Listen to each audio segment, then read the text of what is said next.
हाँ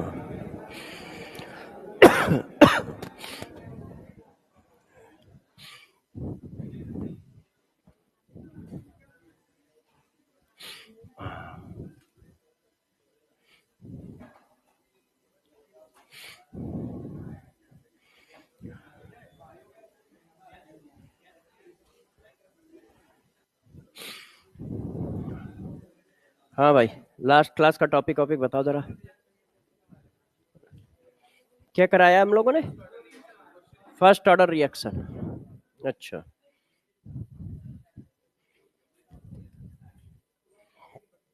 lecture number कौन सा है? 4।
हाँ भाई बच्चों, देखो, लास्ट क्लास में जो हम लोगों ने किया था उसी के आगे की बात करेंगे। हम लोगों ने फर्स्ट ऑर्डर के बारे में सारी डिटेल दे दी थी कि फर्स्ट ऑर्डर रिएक्शन में क्या करोगे, टी हाफ कैसे निकालोगे, ठीक है, कौन कौन सी सिचुएशन को किस किस तरह से डील करोगे, उनके कॉन्सेप्ट क्या है। आई थिंक यहां तक सारा बता दिए थे ना। हम लोगों को क्वेश्चन कराने थे और फिर first order reaction in term of pressure कैसे आएगी ये पढ़ाना था और बाकी चीजें पढ़ानी थी। तो चलो, आप लोग यदि सारी बातें यदि आपको याद है तो क्वेश्चन पे आते हैं। पहले कुछ क्वेश्चन कर लेते हैं, ठीक है, उसके बाद टॉपिक करेंगे। तो पहला क्वेश्चन हमारे स्क्रीन पे, अच्छा ये हो गया है, ओके, चलो इस पे आते हैं। ये भी करा दिया है।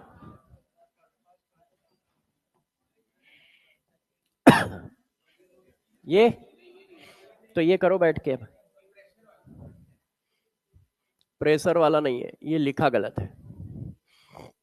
अब देखिए बच्चों, क्वेश्चन क्या है, गौर से समझो। कहा गया है a substance A decompose by a first order reaction starting initially with A. ये क्या है? A not. ए नॉट की वैल्यू क्या है? 2.00 है ना।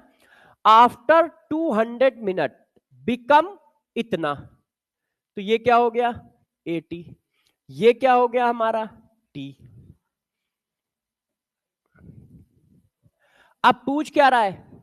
For this reaction T half is, T half पूछ रहा है। रिएक्शन कौन सी है? फर्स्ट ऑर्डर है। फर्स्ट ऑर्डर का टी हाफ पूछ रहा है। तो यदि टी हाफ पूछ रहा है तो यार हमें टी हाफ के लिए क्या निकालना है? 0.6932 अपॉन के। यदि के आ जाए तो टी हाफ निकल आएगा।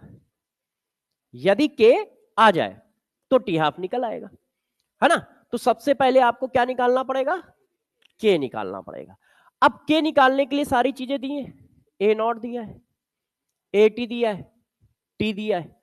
तो आपने फार्मूला लगाया 2.3032 upon T into log A not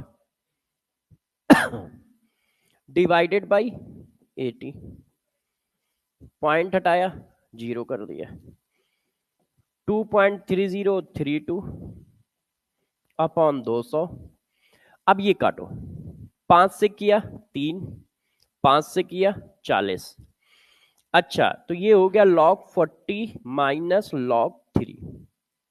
सही है कि नहीं भाई? ये क्या है, log 40 डिवाइडेड बाई 3, तो log m माइनस n लगा दिया, तो log 40 माइनस log 3।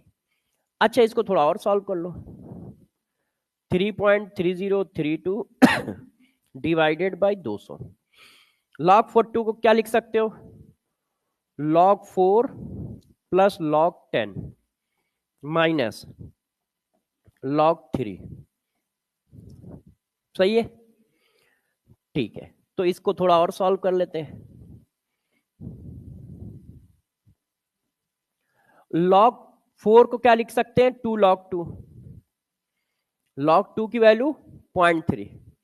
log 4 को 2 की पावर 2 लिखा, 2 आगे ले आए तो 2 log 2 हो गया, और log 2 की वैल्यू 0.3।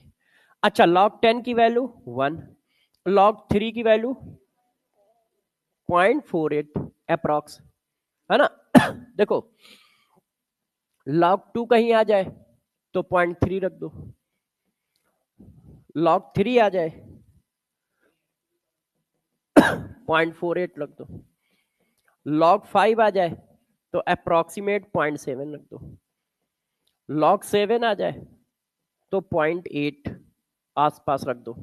बस, इसके अलावा तो बाकी आप कर ही लेते हो। अब इसको जरा इधर उधर करो तो देखो, 2.3032 अपॉन 200 इंटू, अब देखो ये 1.6 हुआ, 1.6 माइनस 0.48, मतलब 160 में 48 कम करना है, तो 112 आ गया,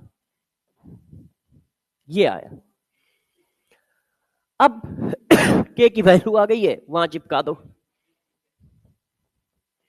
अब देखो 0.6932 को हम क्या लिख लें, ऐसे लिख लें तो किसी बच्चे को बुरा थोड़ी लगेगा। 0.6932 होता क्या है, 2.3032 इंटू log 2, तो ऐसे कर लिया।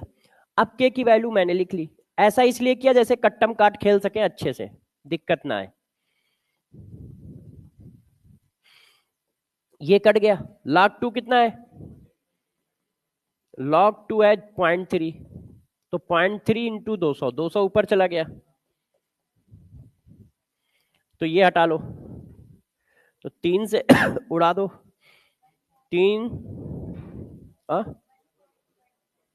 1 इसको कह रहे हो, अच्छा अच्छा 1.12 है ये, तो एक और जीरो आएगा, है ना। अब इसको काट लो, तो 9 और 2 हो गया, कट नहीं रहा है, छोड़ देते हैं, तो पॉइंट में क्यों लेंगे, है ना, इतना टफ कैलकुलेशन अपने को आता ही नहीं है, तो हटा देते हैं। अब कर ही लेते हैं, जब सब पॉइंट में ही चल रहा है तो निपटा लेते हैं, तो हथियार निकाल लेते हैं। तो देखो 0.3 इंटू 200 डिवाइडेड बाई 1.12, क्योंकि ये यहाँ पे पॉइंट है, तो ये आ रहा है 53.58। ऐसा कोई आंसर है?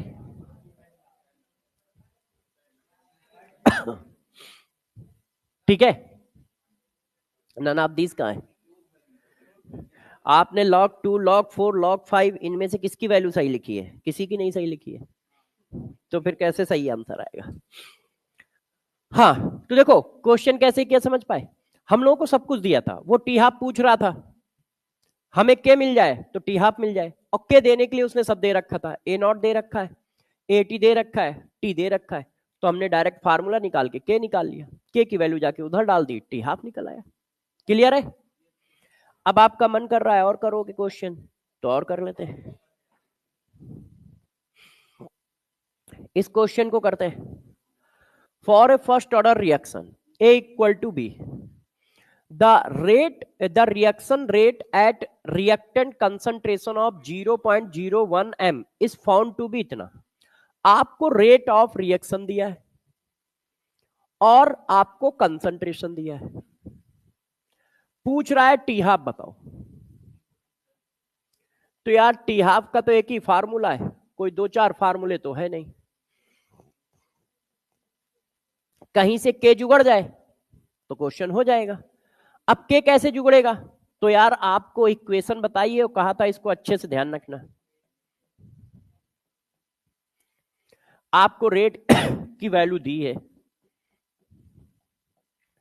के निकालना है, एटी की वैल्यू दी है, तो के की वैल्यू आ गई, है कि नहीं? तो बस के उठा के वहां डाल दो, तो के उठा के यहां डाल दिया। देखो जो पढ़ाया है बस वही आपको लगाना है और वही पेपर में आएगा। तो अपनी जिम्मेदारी को निभाओ कि भाई जो बताया है वो बातें याद रखो। नहीं याद रखोगे तो यार सिलेक्शन नहीं होगा।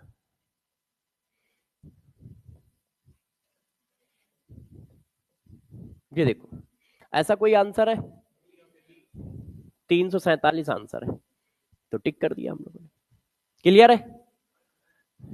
मन कर रहा है एक और कर लो। इसको HW डाल देता हूं, डिट्टो सेम कॉन्सेप्ट पे क्वेश्चन है।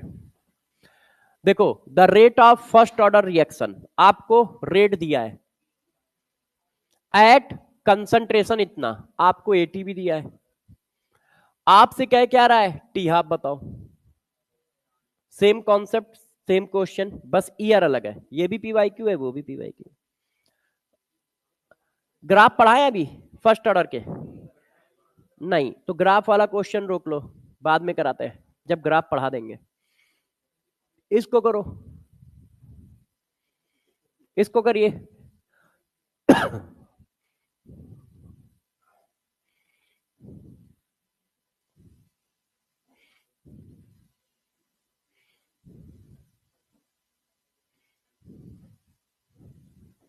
बताइए 60% of first order reaction was completed in 60 minutes.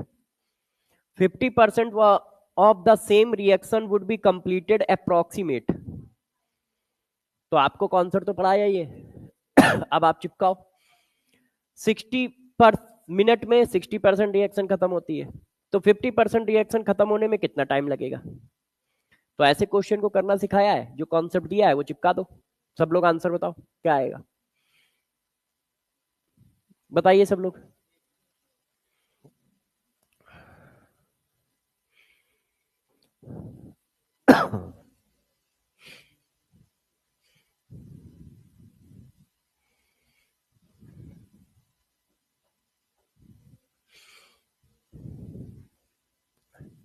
बताइए, देखो मैं कर दूं 1/T, 60% रिएक्शन खत्म हो गई तो बची कितनी 40%, 1/T लॉग। 50% रिएक्शन खत्म हो गई तो बची कितनी 50%। समझ पाए कैसे किया भाई? 50% खत्म हो गई तो बची कितनी 50%। कल वाले कॉन्सेप्ट यूज कर रहा हूं, अब कट्टम काट खेल लो।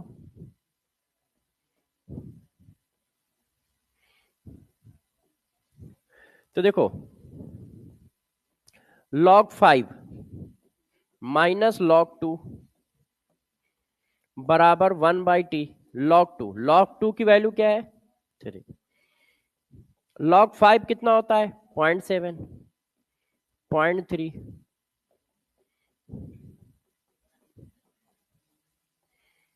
अब देखो 1/60 0.4,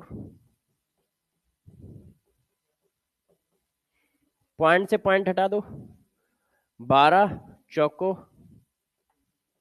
15 चौको 60 होता है, तो T इक्वल टू कितना आ गया 45 मिनट आ गया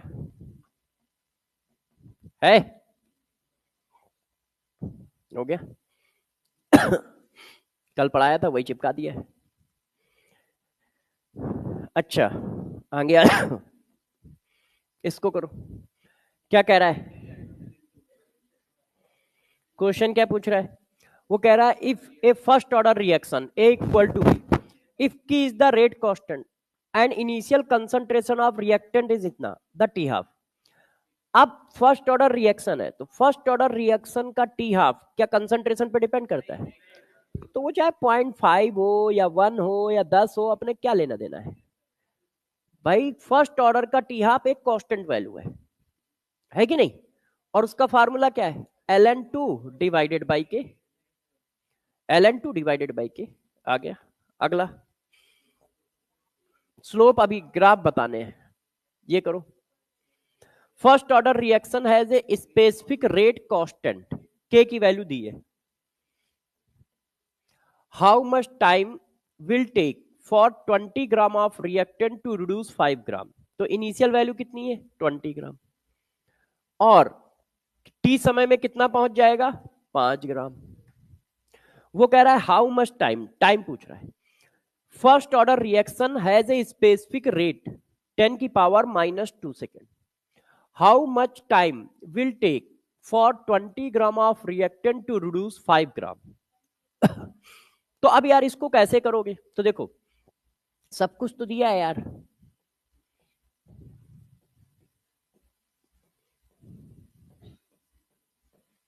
मन नहीं कर रहा चलने का। Initial value 20, after T time value 5। बात तो समझ पा रहे हो कैसे कर रहा हूं, क्यों भाई लोगों, सही चल रहा है ना।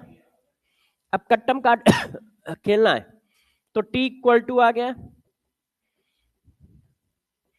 के इधर जाएगा और के की वैल्यू क्या है 10 की पावर -2। अब ये आ गया log 4, और log 4 क्या होता है 2 log 2, मतलब 0.6। अब इसको मल्टीप्लाई कर लो और इसमें 6 का मल्टीप्लाई करो। 12 1 18 1 19 19 और 36 18 1 और 12 1 13। अब 2 और 1 3, तो 138.192 सेकेंड। ऐसा कोई है, यही है ना।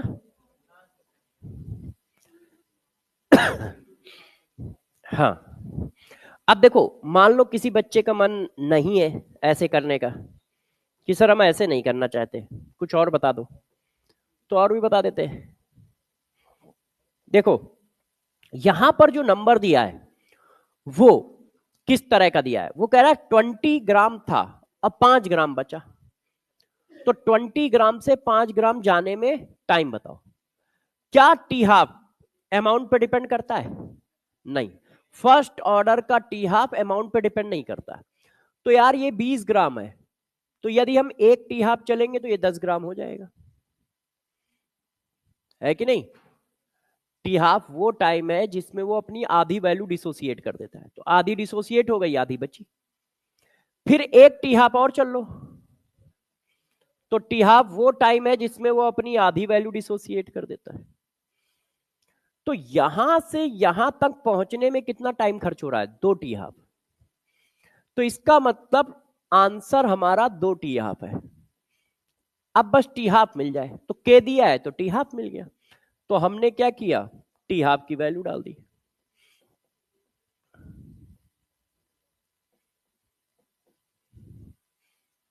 आंसर आ गया, दोनों सेम ही आएंगे।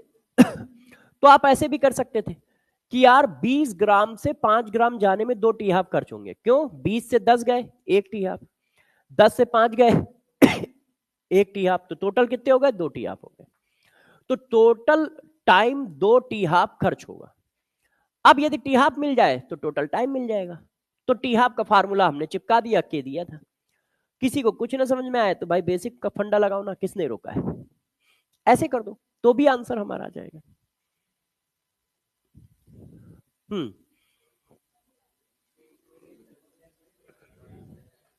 2017 2017। हाँ। जब इतना बता ही रहे हो तो इसको बता दो। आप बताओ बी होगा कि सी होगा, देख लो। कहा जा रहा है the rate of first order reaction is 0.04 mole litre inverse second inverse at 10 second and 0.03 mole litre inverse second inverse 20 second after initiation of the reaction, half life period देना है। कैसे करोगे?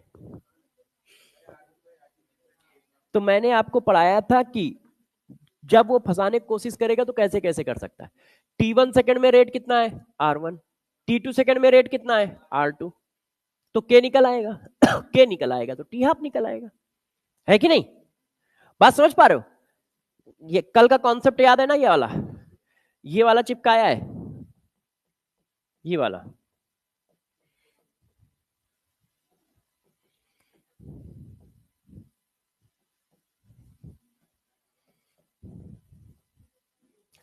अब देखो K की वैल्यू निकाल लो। 20 minus 10, 2.3032 log. R1 की value कितनी है? R2 की वैल्यू कितनी है?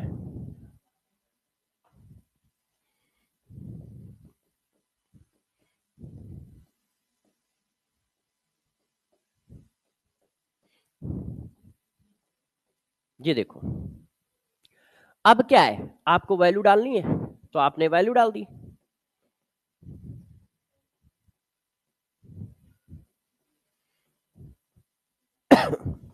डायरेक्ट लिख दूं, log 4.6 और log 3.3। हाँ 4.8। तो ये आ गई K की वैल्यू।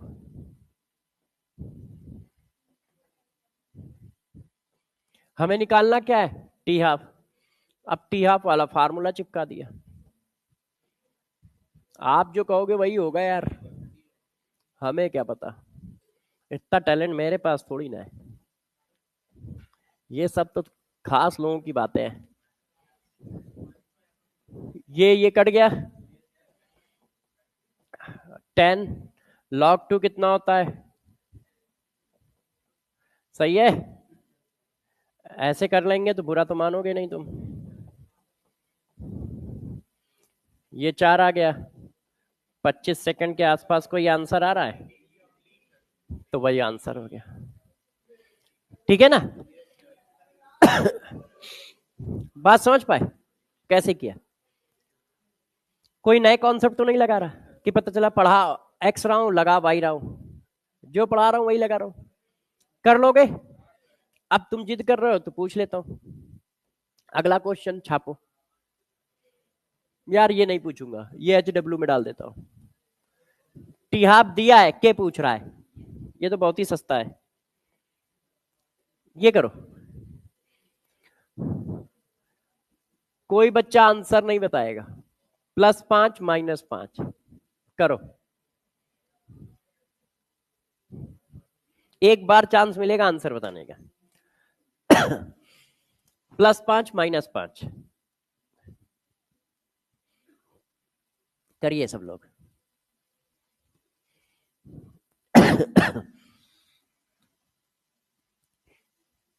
जो पढ़ाया है वही लगाएंगे।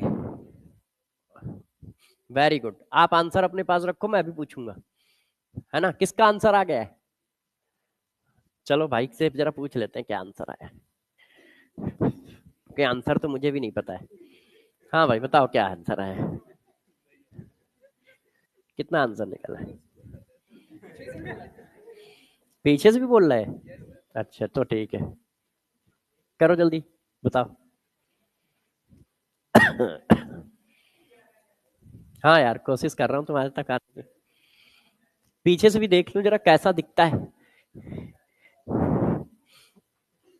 तो तुम लोगों को ऊपर वो भी तो स्क्रीन दिखती है, देखो सामने दिख रही है, ये हटा दो तो और दिखेगी। तो तुम लोगों को इस स्क्रीन की जरूरत पड़ती क्यों है? ये जो यहाँ पे स्क्रीन लगाई गई है, इसकी क्या जरूरत होती है हम लोगों को?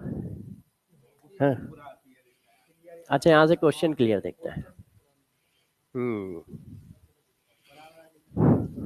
बड़ा बड़ा दिख जाएगा, ठीक है। जब स्क्रीन हटवा दूंगा तो फिर बड़ा बड़ा लिखा करूंगा। इसी बैच का है कि कोई दूसरे बैच का है? अच्छा मुझे लगा मंजिल बैच का है। हाँ वहां का भी हो सकता है। एक तो ज्ञान हर जगह छितरा दिया है, तो जहां खोदो वहीं निकल आता है।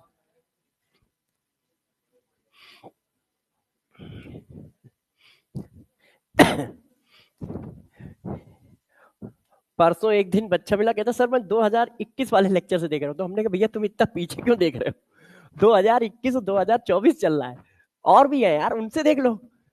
कहता सर उस वाले बैच का मिला था तो उसी बैच से देख रहा हूँ। हमने कहा भैया सिलेबस चेंज हो चुका है, सब कुछ चेंज हो गया है, आगे किसी लेक्चर को देख लो। कहता नहीं सर 2021 वाले से पढ़ा रहा हूँ। मैंने कहा ठीक है यार, उसी से पढ़ो।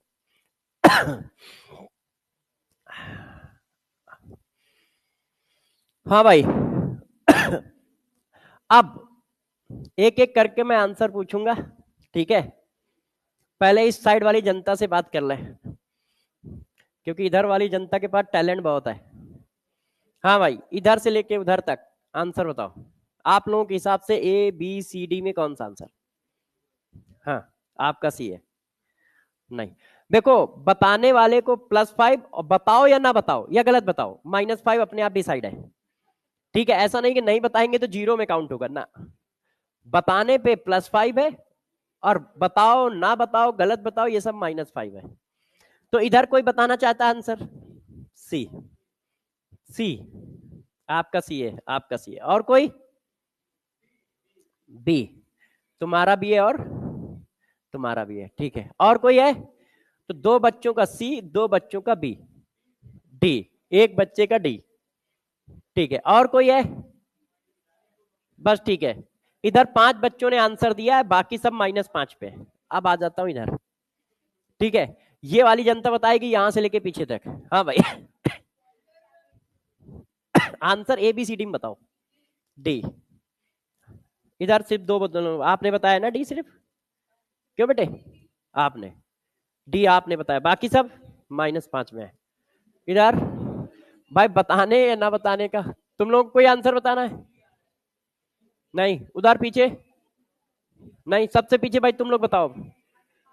हाँ, डी, तुम्हारा उसके पीछे लास्ट दोनों लोग, सबसे लास्ट में दोनों लोग, कोई आंसर बताना चाहते हो? डी, अच्छा। अब इधर वाले आ जाओ। हाँ, कितना आ रहा है? हाँ, डी आ रहा है, कंफर्म है? देख लो, फिर कहना नहीं कि चांस नहीं दिया, अभी भी चेंज कर सकते हो। डी, चलो। ये बच्चा कह रहा था कि सर मैं अभी कर रहा हूं, आओ जाओ, तुमने डी भी बता दिया है, लगा के दिखाओ, मुझे नहीं आता ये क्वेश्चन, तभी तो +5 दिया है। मुझे आता होता तो मैं लगा ही ना देता, 5 रुपए क्यों देता? आ जाओ, अरे आ जाओ, आ जाओ, आओ, तुम्हारा डी आंसर तो ना, आओ निकालो आके तुम। कैसे किया? देखे थे हम लोग देखे थे तुमने कौन सी अपनी मन की आंखें खोली है, वहां तक हम लोग नहीं पहुंच पा रहे। आओ, आ जाओ बेटे। अरे -5 का क्या करोगे, आओ तो तुम। देखो बच्चों, तो इसमें बहुत सारे बच्चे बैठे हैं जो भेड़ बकरियों की तरह चलते हैं, कि एक भेड़ इधर चली तो सारी भेड़ उधर चली, है ना। उनका अपना कोई डायरेक्शन नहीं है। उन्होंने कहा ठीक है भाई जा रहा है तो ठीक ही जा रहा होगा, चलो चलते हैं, ठीक, गए अपना कूद गए। तो वही हाल इनका है। इन्होंने खुद नहीं सॉल्व किया है, डी बता दिया है। हाँ, अब फिर कहेंगे यार वो डॉक्टर बन गया, हम रह गए, साथ ही में तो बैठता था।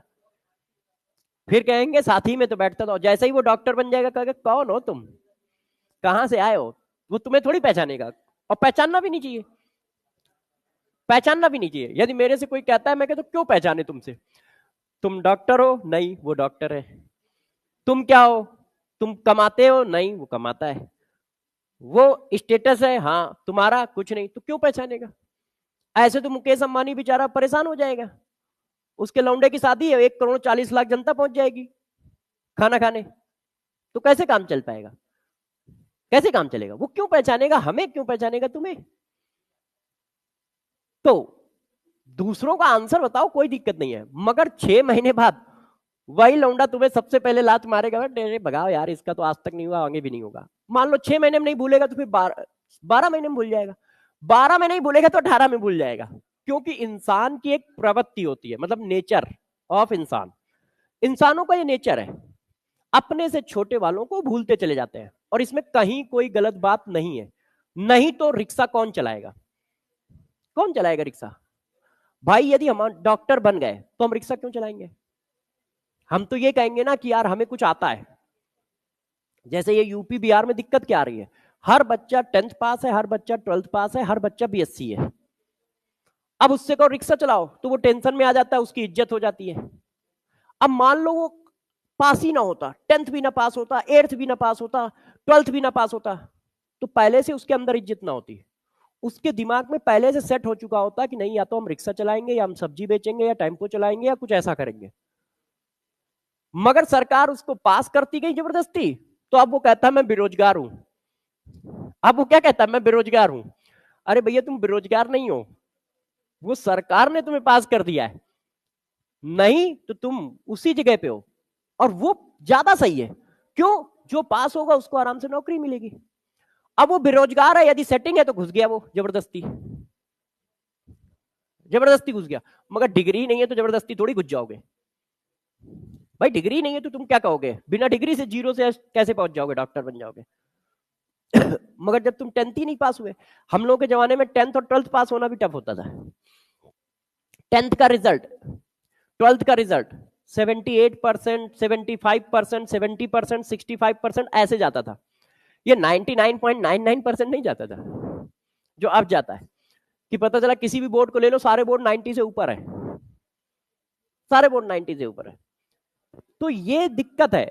आप भाई हमें सब कुछ करा दोगे तो हम बेरोजगार ही होंगे, हम क्यों रिक्शा चलाएंगे?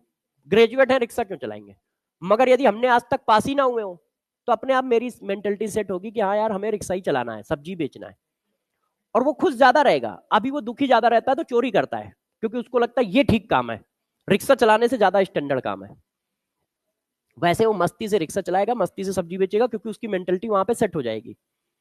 अपनी मेंटेलिटी से ज्यादा कोई थोड़ी सोच पाता है। साइंटिस्ट और आम इंसान में यही डिफरेंस होता है, क्योंकि वो सोच पाता है। जो सोच पाता है वही कर पाता है, वो सोच ही नहीं पाता है। उतना सोचने के लिए क्षमता जो चाहिए वो कर ही नहीं है। तो कोशिश करो कि खुद क्वेश्चन करो और आंसर निकालो। नहीं नहीं निकलेगा, नहीं निकलेगा। आ जाओ भाई, ये जो +5 वाले हैं वो जोड़ ले, और -5 वाले भी जोड़ ले, और समय आने पर मुझे वापस जरूर करें ईमानदारी के साथ। नहीं तो ध्यान रखना, बेईमानी तुम करोगे तो बेईमानी हम भी कर जाएंगे। साफ सा सीधा सा रूल है। तुम्हारी तरफ से बेईमानी हुई नहीं, मेरी तरफ से पहले ही हो जाएगी। तुम्हारे 50 माइनस के हो गए तो तुम मुझे वापस दे दो, तुम नहीं दोगे तो मैं प्लस के 50 भी नहीं दूंगा। ईमानदार रहोगे तो पक्का दूंगा, ये गारंटी है। तो आप लोग जोड़ते जाए, जिनके माइनस होते जा रहे हैं वो दें, और माइनस ज्यादा लोगों के हो रहे हैं ये ध्यान रखना। मैं अमीर बनने वाला हूं, क्योंकि प्लस कम लोगों के हो रहे हैं, माइनस ज्यादा लोगों के हो रहे हैं। तो देखो, अब इस क्वेश्चन की खास बात क्या है, ऐसा क्यों मैंने कहा कि इस पे +5 -5 खेला जा सकता है। प्रॉब्लम है, पूरा क्वेश्चन पढ़ते हैं। नहीं, यूनिट गलत नहीं है। देखो, rate constant for the reaction A = B, ठीक। रेट कांस्टेंट दिया है एक रिएक्शन का 0.6 × 10⁻³ मोल पर second. If the concentration of A is 5 m, then the concentration of B after 20 minutes is। Question में वो पूछ रहा है कि भाई जब A से B बनना है तो कुछ ऐसी रिएक्शन है, ये 5 है, ये 0 है। अब 20 मिनट चल गई रिएक्शन, तो इसमें से x माइनस हो गया, ये x बन गया। अब वो पूछ रहा है 20 मिनट बाद B कितना बनेगा, तो 20 मिनट बाद B कितना बनना है, चेक करो। 20 मिनट बाद B बनना है x, इसका मतलब x की वैल्यू हमें निकालनी है। पहले तो ये समझ में आ गया निकालनी क्या है। अब यार x की वैल्यू निकालने के लिए हम कुछ ना कुछ फार्मूले लगाएंगे, मगर फार्मूले तो तभी लगाएंगे जब ऑर्डर पता होगा। क्यों? क्योंकि 0 ऑर्डर के फार्मूले अलग है, फर्स्ट ऑर्डर के फार्मूले अलग है, सेकंड ऑर्डर के फार्मूले अलग है। अब भाई ने क्या किया, ऑर्डर मेंशन नहीं है, देखो कहीं ऑर्डर मेंशन नहीं है। फिर क्या मैंने तुम्हें पढ़ाया है कि हर एक ऑर्डर की यूनिट स्पेसिफिक होती है। यदि k दिया है तो ऑर्डर निकाल देंगे, ये मैंने सबसे पहला स्टेटमेंट यही किया था। तो जरा देखो, आपको k दिया है, के दिया है तो आप ऑर्डर निकाल दोगे। के की यूनिट क्या होती है जर्नल? कंसंट्रेशन की power 1 minus N into second inverse. अब यहां पे देखो लीटर का टर्म है ही नहीं, इसका मतलब कंसंट्रेशन को मोल के फॉर्म में लिया गया है। कंसंट्रेशन को मोल के फॉर्म में लिया गया है। अब ऐसा क्या डालें एन की वैल्यू कि वो यूनिट आए, मोल पर सेकेंड आए। तो एन की वैल्यू ऐसी क्या डालें कि मोल पर सेकेंड आए? तो एन इक्वल टू 0 डालोगे तो ये आ जाएगा मोल इनटू सेकेंड इनवर्स, इसी को कहते हैं मोल पर सेकेंड। तो हमें ये पता चला कि ये 0 ऑर्डर की रिएक्शन है। नहीं तो हम फार्मूला कौन सा लगाएं, क्योंकि एक्स की वैल्यू निकालना तो बाएं हाथ का खेल है। फर्स्ट ऑर्डर का फार्मूला लगाओगे तो भी आ जाएगा, 0 ऑर्डर का लगाओगे तो भी आ जाएगा, मगर लगाएं कौन सा?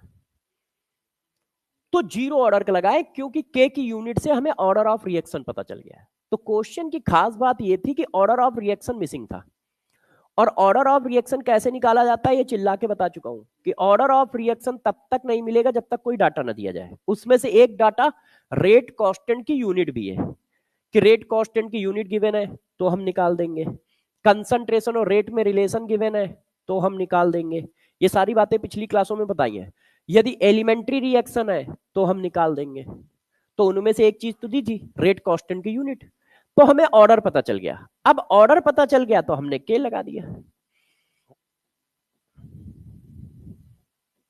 0 ऑर्डर का के क्या होता है? K equal to X by T या A not minus A T divided by T. चाहिए लिखो चाहिए लिखो। हमें वैल्यू भी एक्स की निकालनी थी तो एक्स इक्वल टू क्या आ गया? के की वैल्यू कितनी है? और टी की वैल्यू? अच्छा, भाई ने क्वेश्चन में यहां पर भी घुमाया है। देखो ये मिनट है और ये सेकंड है, यूनिट एंड डायमेंशन पे भी घुमा दिया है। यहां मिनट यूनिट है, यहां सेकंड है, तो यूनिट भी तो सेम होनी चाहिए, तो इसको सेकंड बना लो। अब आप करो तो देखो 12 12 सत्ते 12 72। अब पावर आवर सेट करो, 1 2 तो -1 आ गया, तो ये -2 आ गया। ये देखो कौन सा आंसर है। तो आंसर क्या है? डी है। और क्वेश्चन कैसे लगेगा? ऐसे लगेगा, यूनिट गलत नहीं दी है, समझ रहे हो ना कि यूनिट गलत दी है, यूनिट बिल्कुल सही दी है। हाँ हाँ, तो कोई दिक्कत नहीं है। कंसंट्रेशन है तो कंसंट्रेशन मोलरिटी के टर्म में भी रख सकते हो, प्रेशर के टर्म में भी रख सकते हो, मोल के टर्म में भी रख सकते हो, ऐसा कोई नहीं है। इन जनरल हम मोल पर लीटर में रखते हैं मगर यदि मोल में भी रख दे तो कोई दिक्कत थोड़ी ना है, प्रेशर में रख दे तो कोई दिक्कत थोड़ी ना है ना। वो तो इन जनरल है कि इन जनरल हम लोग मोल पर लीटर में लेके चलते हैं, मगर डाल किसी में भी सकते हो, कोई दिक्कत की बात नहीं है।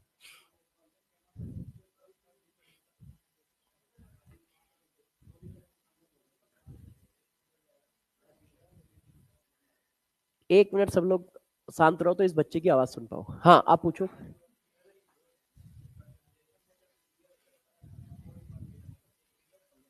हाँ हाँ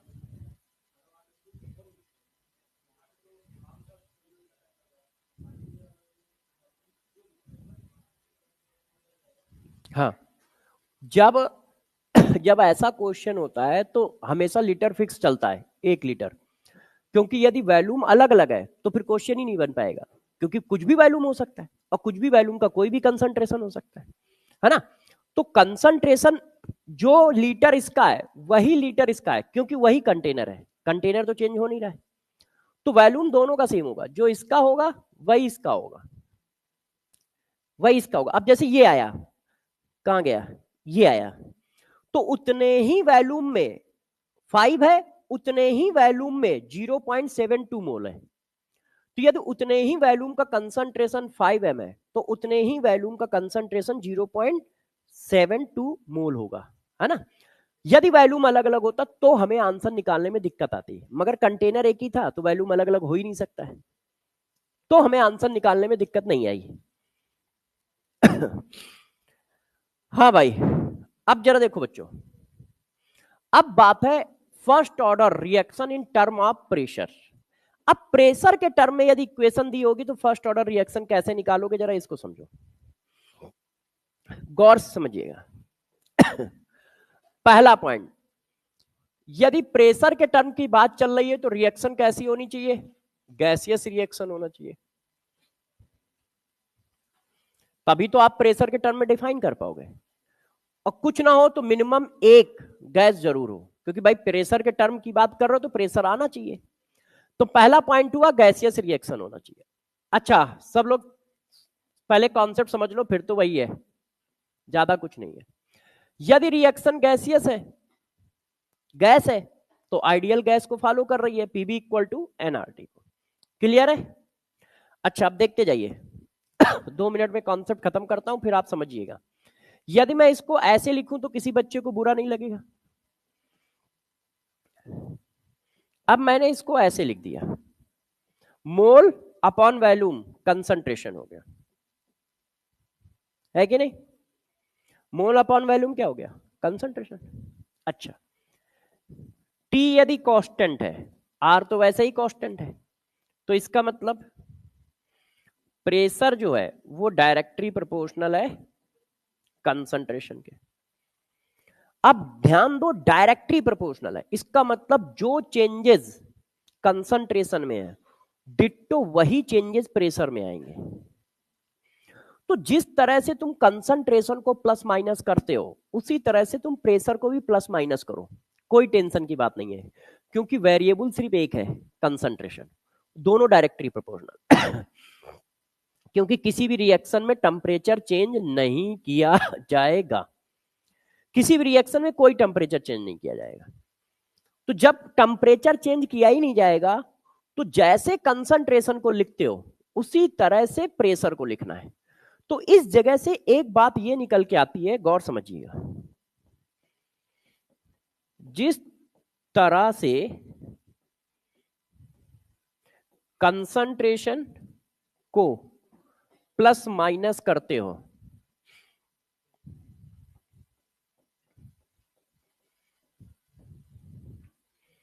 सेम उसी तरह से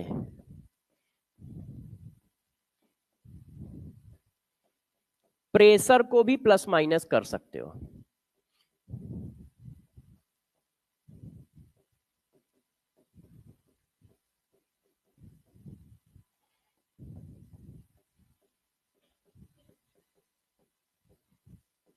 सेम उसी तरह से प्रेशर को भी प्लस माइनस करो, कोई दिक्कत नहीं है। क्यों? क्योंकि डायरेक्टली प्रोपोर्शनल है, क्योंकि डायरेक्टली प्रोपोर्शनल है। जिस तरह से प्रेशर को प्लस माइनस कर रहे हो उसी तरह से आप, जिस तरह से कंसंट्रेशन को प्लस माइनस कर रहे हो उसी तरह से प्रेशर को भी प्लस माइनस करो। अब अगला पॉइंट समझो, बात आई के की। के का फार्मूला ये है 1/T 2.3032 लॉग। अब गौर समझिए, मैंने तुम्हें यहां क्या बताया था, ए नॉट। ए नॉट का मतलब इनिशियल कंसंट्रेशन, तो अब क्या आ जाएगा, इनिशियल प्रेशर। उसी टाइम इंटरवल का प्रेशर रखना है बस। मतलब क्या हुआ है, मतलब ये हुआ है कंसंट्रेशन की यूनिट चेंज कर दी गई है, क्योंकि रिएक्शन गैसियस है तो मोल पर लीटर की जगह प्रेशर चल रहा है, एटमॉस्फेयर चल रहा है या एमएम चल रहा है, बस इतना डिफरेंस आया है और कोई डिफरेंस नहीं है। डिट्टो उसी तरह से करना है, initial pressure after T time pressure, initial pressure after T time pressure. बस अब कंसंट्रेशन की जगह क्या रखना है, प्रेशर रखना है। वही काम है, वही अप्रोच है, वही कॉन्सेप्ट है। जिस इंटरवल ऑफ टाइम को सेलेक्ट करोगे उसी इंटरवल ऑफ टाइम के रिस्पेक्ट में initial pressure of reactant and final pressure of reactant, उसी टाइम इंटरवल के रिस्पेक्ट में फाइनल प्रेशर ऑफ रिएक्टेंट लिखोगे। मतलब डिट्टो सेम रखना है। बस चेंज क्या हुआ है, बस चेंज ये हुआ है कि अब हम कंसंट्रेशन में ना लिख के एमएम में या एटीपीएम में लिख रहे हैं, बस इतना चेंज हुआ है और कोई चेंज नहीं है। क्लियर है? और रखोगे किसका, वहां किसका रखते थे, रिएक्टेंट का, तो यहां पर भी किसका रखोगे, रिएक्टेंट का, कोई चेंजेस नहीं है। डिट्टो यही फार्मूला हम बार बार यूज करेंगे, जो वहां यूज करते थे वही यहां यूज करेंगे, सारे कॉन्सेप्ट वही यूज करेंगे, कोई भी कॉन्सेप्ट नया नहीं होगा, वही कॉन्सेप्ट है, वही सब कुछ है।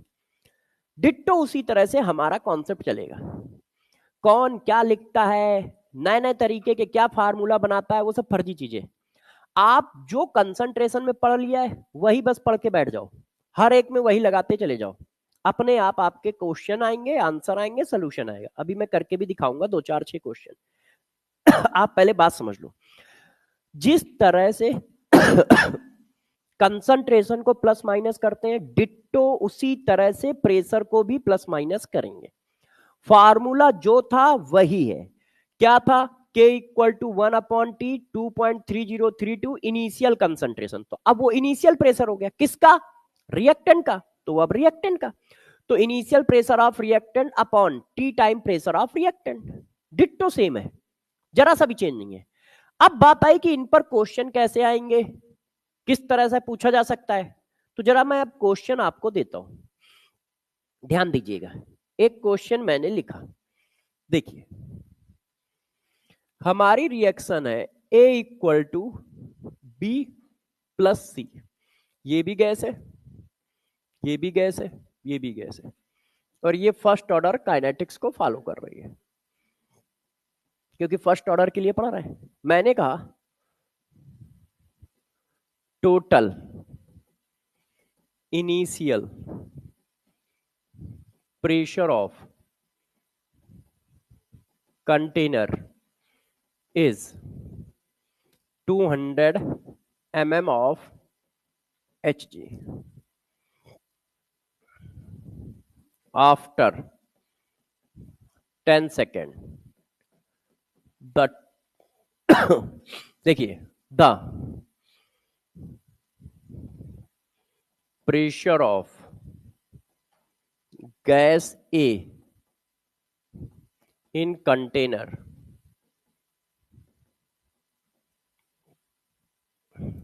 is 100 mm of Hg. Calculate value of K. मैंने K की वैल्यू आपसे पूछ दी है, ठीक है।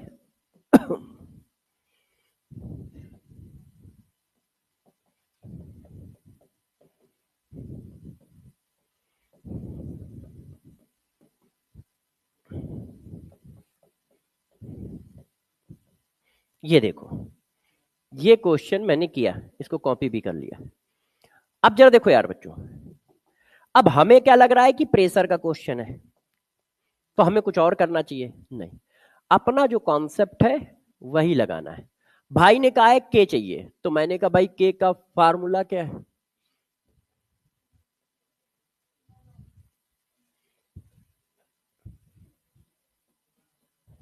यही है ना।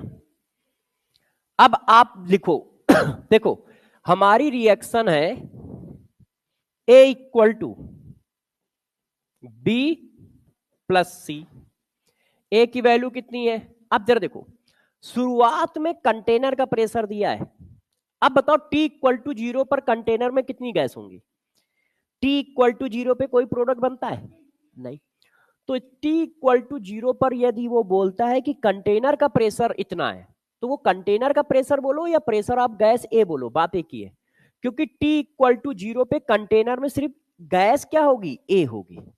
वो सिर्फ क्वेश्चन की लैंग्वेज को घुमा रहा है जैसे हमको परेशान कर सके।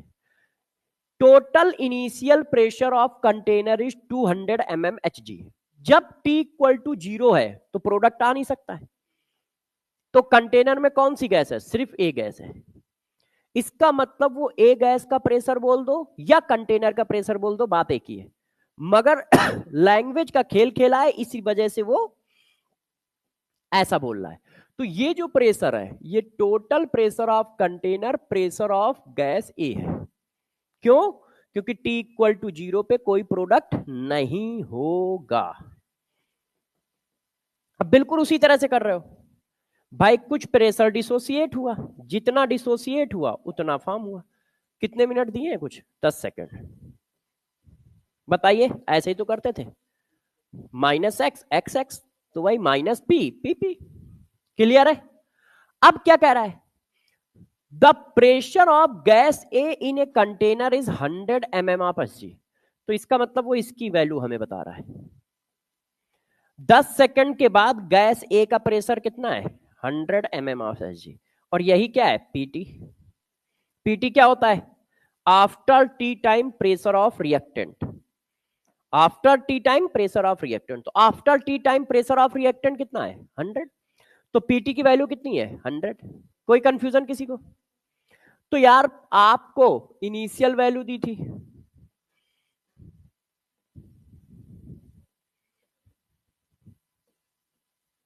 आपको आफ्टर टी टाइम वैल्यू दी है। फार्मूला क्या है? Initial value of reactant after T time value of reactant, दोनों दी थी। इनिशियल 200, आफ्टर टी टाइम 100, तो मैंने डाल दिया। तो के कितना आ गया?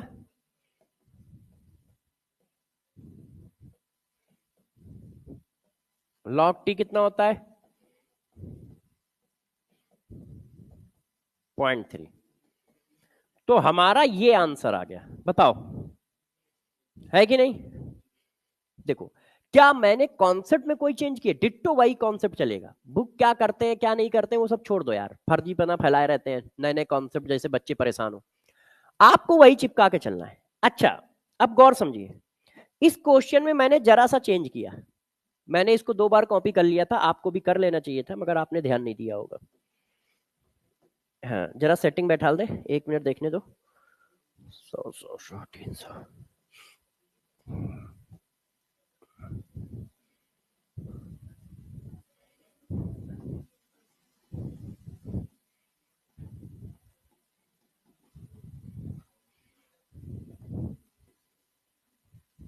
ये लो, अब मैंने ये दूसरा क्वेश्चन लिख दिया, जरा सा डाटा चेंज किया है। मैंने कहा initial pressure of container is 200 mm Hg। After 10 second the pressure of container is 300 mm Hg। Calculate value of के। तो अब देखो क्वेश्चन में क्या है। आप हमसे क्या पूछ रहे हो, तो हमारे पास तो एक ही फार्मूला है, हम वही लगाएंगे, कुछ और लगा ही नहीं सकते, आता ही नहीं है, कैसे लगाएंगे? है कि नहीं भाई?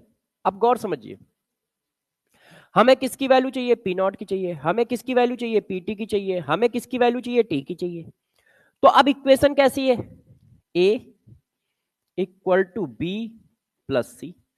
अब इनिशियल क्या होगा? अब ये बात मैं एक्सप्लेन कर चुका हूं, तो मैं थोड़ा सा जल्दी आ गया कि जो इनिशियल प्रेशर ऑफ कंटेनर होगा वो प्रेशर ऑफ गैस ए के बराबर होगा, क्योंकि टी इक्वल टू 0 पे सिर्फ रिएक्टेंट होगा। इसका मतलब वो रिएक्टेंट का ही प्रेशर दे रहा है। क्लियर है? अब 10 सेकंड निकल गए, तो 10 सेकंड बाद कुछ प्रेशर डिसोसिएट हो गया, है कि नहीं? अब अगला स्टेटमेंट क्या है? The pressure of container is 300 mm of SG. 10 second के बाद कौन कौन सी गैस होगी कंटेनर में? ए भी होगी, बी भी होगी, सी भी होगी, क्योंकि 10 सेकंड में तो रिएक्शन हो गई। तो तुम प्रेशर ऑफ कंटेनर दे रहे हो, प्रेशर ऑफ गैस ए नहीं दे रहे हो इस बार। हमें फार्मूले में क्या रखना है? Pressure of gas A after T second. देखो, फार्मूले को अच्छे से रीड करो कि वो फार्मूले में कहां है, वो मतलब वो क्या बताता है। वो कहता है कि pressure of gas A after T second. ये प्रेशर ऑफ कंटेनर नहीं है, प्रेशर ऑफ गैस ए है। तो प्रेशर ऑफ गैस ए क्या है? ये। अब जब तक पी नहीं आएगा क्वेश्चन होएगा नहीं। तो हमने पी की वैल्यू निकाली। टोटल प्रेशर कितना होगा? तो हमने कहा भाई टोटल प्रेशर जो होगा वो pressure of gas A, pressure of gas B, pressure of gas C होगा। आपने दिया है 300, हमें मिला 200 minus P plus P plus P. कट्टम काट खेलो, तो पी की वैल्यू आ गई 100 mm ऑफ Hg। आई कि नहीं आई? अब वही क्वेश्चन थोड़ा सा टफ हो गया, बात समझ पाए?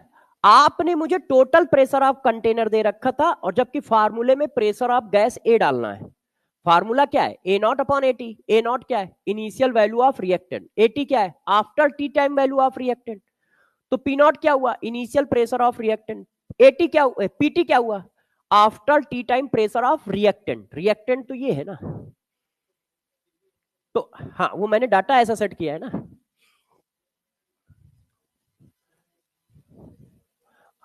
अब देखो, समय इतना, इनिशियल वैल्यू 200।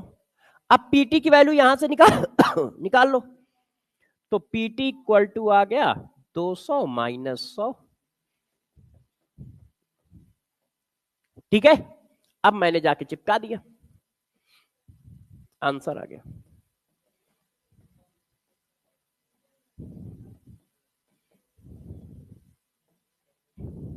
ये देखो, अब गौर से समझिए। क्लियर है? बात समझ पाए? तो वो घुमाएगा क्या? कंटेनर का प्रेशर, गैस के प्रेशर, इसमें घुमाएगा। वो कभी गैस का प्रेशर देगा, कभी कंटेनर का प्रेशर देगा। तुम्हें लैंग्वेज पे थोड़ा सा फोकस रखना है और अपने कॉन्सेप्ट पे फोकस रखना है कि हमें कौन से प्रेशर फार्मूले में रखने हैं। हमें रखने हैं initial pressure of reactant divided by after T time pressure of reactant. Clear है ये बात? समझ पाए कैसे किया? ये तो समझ पा रहे हो ना कैसे कर दिया? अच्छा, अब बच्चों ने जिद की कि सर थोड़ा सा और घुमा फिरा सकते हो। मैंने कहा बिल्कुल, थोड़ा कॉन्सेप्ट लिख दूं फिर घुमा फिरा सकता हूं। अब जरा गौर से देखो, यदि कहीं कहा जाता है वेरी लॉन्ग टाइम, या कहा जाता है after complete reaction, very long time बोले या आफ्टर कंप्लीट रिएक्शन बोले, या वो बोलता है आफ्टर इन्फिनाइट टाइम,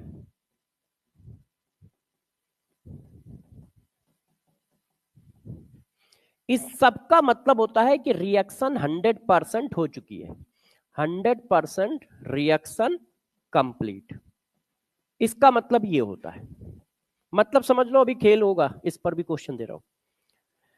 यदि किसी क्वेश्चन में लैंग्वेज है कि यार वेरी लॉन्ग टाइम कंटेनर का प्रेशर इतना है, तो तुम्हें क्या समझना है कि रिएक्शन इसका मतलब खत्म हो गई है। या वो कहता है इन्फिनाइट टाइम के बाद प्रेशर इतना है, तो इसका मतलब समझना है कंटेनर में रिएक्शन खत्म हो गई। और ये डायरेक्ट बोल देता है कि रिएक्शन खत्म होने के बाद कंटेनर का प्रेशर इतना है, तो हम अपने आप समझ लेंगे कि रिएक्शन खत्म हो गई है। अब इस पर देखो, बस इसी स्टेटमेंट को ध्यान रखिए कि हाँ इसका मतलब क्या है।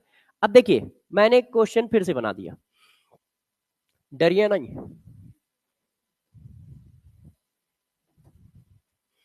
कि पता चला फैल गए। गैस गैस गैस, ठीक है।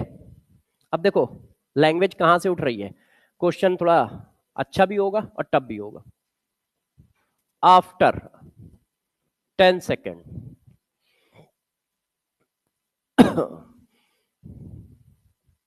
एक बार सेटिंग बैठाने दो, मेरे साथ कोई छापना नहीं है ना, हो सकता है एक आध चीजें रफ करूं। After 10 second the total pressure of container is 300 mm of Hg. Very long time the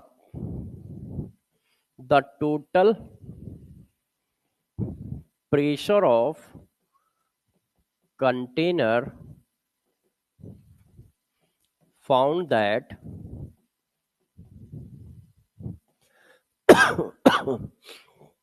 200 mm of, एक मिनट रुकिएगा, 400 mm of Hg. Calculate value of K. अब जरा देखो, अब लैंग्वेज थोड़ी सी अलग है। इस बार t इक्वल टू 0 की कंडीशन गायब है। चेक करो, है, टी इक्वल टू 0 की कंडीशन गायब कर रखी गई है, कोई बात नहीं, हमारा फार्मूला मगर वही है, ध्यान रखिएगा, हमें अपने कॉन्सेप्ट से डगमगाना नहीं है, वो कैसा कह रहा है कहने दो, हम लोग लपेट लेंगे। अब गौर समझिएगा, हमारा तो भाई फार्मूला वही है,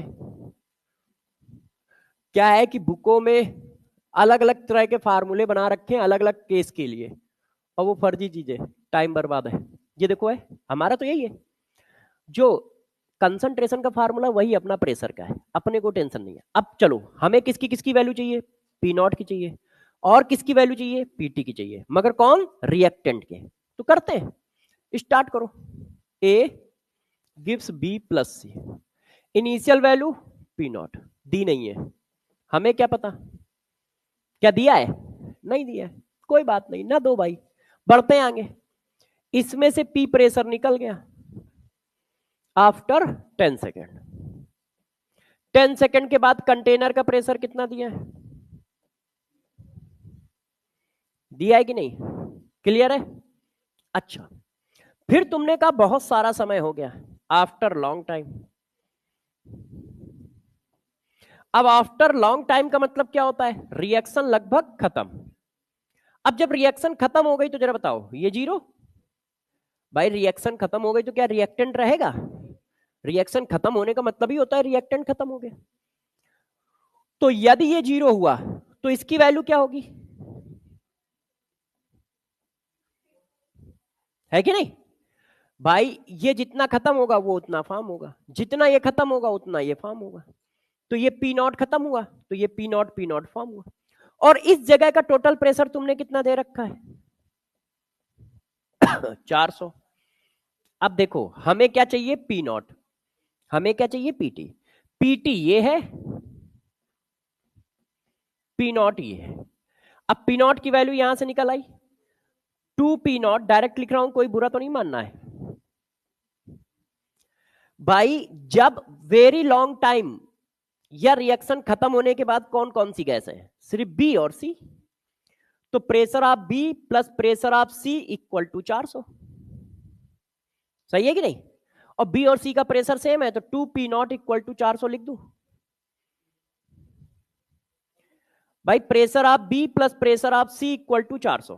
क्यों, आप कह रहे हो very long time the total pressure of container found that 400 mm of Hg। तो जब रिएक्शन हो जाएगी तो कौन सी गैस है, बी और सी, तो pressure of B plus pressure of C equal to 400, और दोनों के प्रेशर सेम है क्योंकि मोल का रेशियो सेम है। तो P naught plus P naught equal to 400, 2 P naught equal to 400, तो पी नॉट इक्वल टू 200। भाई पी नॉट की वैल्यू आ गई, चिपका दिया जाके, इसकी वैल्यू 10 सेकेंड, पी नॉट की वैल्यू 200। अच्छा, पीटी चाहिए अपने को। अब ये देखो, उन्होंने कहा टोटल प्रेशर ऑफ कंटेनर कितना है 300, कितने 10 सेकंड बाद, तो हमें चाहिए ये value P naught minus P. तो यार इसको सबको जोड़ो, pressure of A plus pressure of B plus pressure of C equal to 300। P naught की वैल्यू है 200, 200 minus P plus P plus P, P equal to, अब P आ गया तो PT आ गया, PT कैसे आ गया, 200 माइनस 100 इक्वल टू 100, सही है, डाल दो, हो गया। सेम आंसर सबका सेट किया है, क्योंकि एक बार डाटा सेट था, मैंने कहा बार बार डाटा सेट करूंगा तो बार बार दिमाग चलाना पड़ेगा, तो मैंने जो पहला डाटा सेट कर रहा था बस उसी को सेट करता चला गया, कि जैसे बार बार कैलकुलेशन ना करनी पड़े, आंसर बार बार वही निकल गया है, देख रहे हो। क्या हमने फार्मूले चेंज किए, नहीं। क्या हमने कोई कॉन्सेप्ट चेंज किया, नहीं। तो बुकों में क्या दिया उसको भूलो, वो पता नहीं क्या क्या बना के रखे, आप बिल्कुल कंसंट्रेशन मान के चलो। बस थोड़ा सा गैस लॉ ध्यान रखना कि कंटेनर के प्रेशर का मतलब क्या है, बस यहाँ इतनी सी बात याद रखनी है कि कंटेनर का प्रेशर और गैस के प्रेशर में क्या डिफरेंस होता है। कंटेनर का प्रेशर का मतलब उस समय जितनी गैस होंगी उन सबके सम, और गैस के प्रेशर का मतलब इंडिविजुअल प्रेशर, बस इतना याद रखना है, बाकी तो जैसे करते हो वैसे ही करना है। हमें अपने कॉन्सेप्ट से डगमगाना नहीं है, हमें रखना है T इक्वल टू 0 का प्रेशर ऑफ रिएक्टेंट, हमें रखना है after T time pressure of reactant, है ना, और बार बार हमने यही निकाला है और रख दिया है। तो वो इन्हीं 2-3 तरीके से घुमा सकता है यदि पेपर में क्वेश्चन आया तो। एनसीईआरटी में एक क्वेश्चन है प्रेशर का एग्जाम्पल ही है, N2O5 का है, अच्छा क्वेश्चन है, वो करना। इस पैटर्न पे है या इसके पीछे वाले पैटर्न पे है वो क्वेश्चन, दोनों में से किसी एक पैटर्न पे है, या तो पीछे वाले पे है या इस पैटर्न पे है। बात समझ के कैसे करोगे? तो आपको कोई एक्स्ट्रा कॉन्सेप्ट नहीं यूज करने हैं, ना कोई एक्स्ट्रा फार्मूले यूज करने हैं, बस A0 रिप्लेस बाय P0 और AT रिप्लेस बाय PT। क्यों? क्योंकि अब आप इंफॉर्मेशन हमें कंसंट्रेशन के फॉर्म में नहीं दे रहे हो, बस प्रेशर के फॉर्म में दे रहे हो। तो कॉन्सेप्ट सारे वही हैं, सारे कॉन्सेप्ट वही है, सारी थ्योरी वही है, कि बस अब तुम प्रेशर के फॉर्म में दे रहे हो तो हम प्रेशर की वैल्यू निकाल रहे हैं और कुछ नया नहीं कर रहे हैं। ये बात समझ में आ गई सबको? अच्छा, अब यहां पर एक और बात सुनो। देखो, फर्स्ट ऑर्डर रिएक्शन, ये लिखना नहीं है क्योंकि ये पढ़ाना नहीं है। First order reaction in term of, मैं बता दे रहा हूं क्या क्या तुम्हें नहीं पढ़ना है बुकों में। Volume, first order reaction in term of specific rotation. Specific rotation जो आप लोगों ने उसमें पढ़ा है आइसोमरिज्म में, स्टीरियो आइसोमरिज्म में, कि प्लेन पोलराइज लाइट जो होती है कितने एंगल रोटेट होती है प्लेन से, तो उसके टर्म में भी फर्स्ट ऑर्डर रिएक्शन चलती है। ठीक है, first order parallel reaction, first order successive reaction, इसी को कॉन्सेक्यूटिव रिएक्शन कहते हैं। ये कोई भी चीज नीट के सिलेबस में नहीं है, बुकों में मिलेगी, क्योंकि एक जमाने में आईआईटी में, अभी भी हम लोग कम से कम ये दो तो पढ़ा ही देते हैं, ये और ये तब भी छोड़ देते हैं, क्योंकि आज तक आईआईटी में एक क्वेश्चन आया 2001 में, और उस समय सिर्फ एडवांस का पेपर चलता था तो कुछ भी पूछ लेते थे। तो आईआईटी में सिर्फ जिंदगी में एक बार आया है, मेडिकल का तो लेना देना नहीं है। मगर आप बुक जब खरीदने जाते हो तो लिखा होता है ओपी टंडन, लिखा होता है सिंगेज, लिखा होता है अरियन। वो नीट और जेई दोनों में बिक रही है, इस वजह से वो दोनों का कंटेंट एक साथ पड़ा है। तो बच्चे को बेचारे को परेशानी है, क्योंकि भाई कंटेंट पढ़ा है तो क्वेश्चन भी पढ़े। अब पता चला कि उस बच्चे ने 20-30% सिलेबस एक्स्ट्रा पढ़ रखा है एक चैप्टर में, मतलब जो तुम्हारे 88 या 80 चैप्टर है वो बन गए हैं जाके 92 से लेके 100 चैप्टर के बीच में। मतलब तुमने यदि हर चैप्टर में 20% एक्स्ट्रा कंटेंट पढ़ रहे हैं तो इसका मतलब तुम 96 चैप्टर पढ़ रहे हो, जबकि सिलेबस में 80 चैप्टर है, 16 चैप्टर एक्स्ट्रा पढ़ रहे हो। यहाँ 80 तो मैनेज नहीं हो रहे थे और 16 तुमने और जोड़ दिए, और जो जोड़े हैं वो इररेगुलर चैप्टर है, मतलब जिनके क्वेश्चन आपको बुकों में भी कम दिखते हैं। तो पता चला हमारा मेजर टाइम उस जगह तुमने गुजेर दिया जहां से हमें पेपर आता ही नहीं है। हमारा तो 24 घंटे का है, तुमने सिलेबस तो दे दिया मगर ऊपर जाके बात नहीं की कि नहीं भाई इन लोगों का दिन भी है, 24 घंटे की जगह 26 घंटे कर दो। क्यों? क्योंकि हमने बहुत सारा फर्जी सिलेबस पढ़ाया है जो पेपर में नहीं आता है। तो बच्चा तो लिपट गया बेचारा, जिसका हो रहा था वो लटक गया, क्योंकि मैक्सिमम बच्चा, आप यदि डाटा उठाओ तो कम से कम 2 से 3 लाख बच्चा सिर्फ 40 नंबर से लेके 0 से 40 नंबर के बीच की वजह से नहीं होता है। देखना, जैसे मान लो 650 का टाफ है, चेक कर लो जाके 600 से 650 के बीच में कितने लाख बच्चे हैं, तो पता चला 3 लाख बच्चे हैं, 2.5 लाख बच्चे हैं। अब सोचो, गौर से देखना, अभी अब कितने नंबर है? 40 नंबर, 40 को 4 से डिवाइड करो, 10 क्वेश्चन। 10 क्वेश्चन का मतलब हुआ हर सब्जेक्ट में 2.5 क्वेश्चन, 4 सब्जेक्ट है, 2.5 क्वेश्चन की वजह से हमारा सिलेक्शन नहीं हो रहा है। और 2.5 क्वेश्चन हो सकता है इस वजह से हम ना कर पाए क्योंकि हमने फर्जी चीजें बहुत सारी पढ़ रखी है। नहीं तो मैं इस पर ज्यादा फोकस करता तो शायद मैं ये 2.5 क्वेश्चन का जो गैप है कवर कर लेता था। और कम से कम 2.5-3 लाख बच्चा है, चेक कर लो डाटा, 50 नंबर के बीच में। तो आपको सॉरी, आपको ये पता होना चाहिए कि क्या पेपर में आएगा क्या नहीं आएगा और कौन सा सिलेबस आपका सिलेबस है। और ये सबसे ज्यादा नुकसान देता है केमिस्ट्री और फिजिक्स में, क्योंकि बायोलॉजी में कोई जेई थोड़ी होता है।